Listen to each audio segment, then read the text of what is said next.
In acqua c'è la serie 2, presentiamo la prima serie, lane 1 Sudena Skakmak Turkish Team, in 2 Elenia Zanet Piave Nuoto, in 3 Elena Lazzaretto Claudia Piscina and Fitness, in 4 Francesca Negrisolo Acquaria Vicenza, in 5 Giulia Miotello Acquaria Vicenza, in 6 Elisa Enash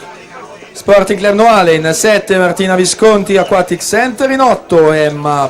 Perer Centro Nuoto Le Bandiere. Lucia Scartezzoni si aggiudica la seconda serie col tempo di 36,33.